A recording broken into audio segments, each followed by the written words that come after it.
Hai,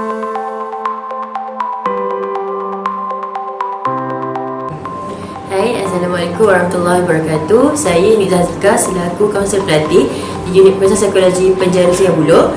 Jadi saya dah berjaya menamatkan internship saya di sini, dan apa yang saya boleh katakan, banyak perkara yang saya dah belajar kat sini lah. Terutamanya kita mengasah bakat dalam menjalankan sesi kaunseling, sesi kaunseling individu, sesi kaunseling kelompok, dan juga menjalankan program program dengan banduan ada, program dengan staff pun ada.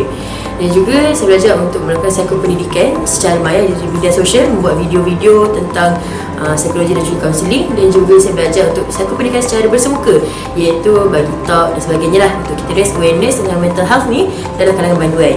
Seterusnya, apa yang saya boleh katakan, saya dapat menguasai teori yang saya pegang, iaitu teori ABT di sini. Dan sangat membantulah. Saya ucapkan terima kasih banyak kepada Dr. Ashraf, Encik Afiq, juga Encik Ramlan selaku pegawai psikologi di sini yang banyak membantu saya dalam menjadi kaunselor yang baik. Seterusnya, anggota uniform unit pengurusan psikologi yang banyak memudahkan urusan saya untuk buat sesi dan sebagainya. Dan untuk saya sangat-sangat recommend untuk orang untuk pelajar kaunseling jadi kaunselor pelatih di Pengurusan Psikologi Penjara Sungai Buloh. So, apa lagi? Ayo join Citra Penjara Sungai Buloh.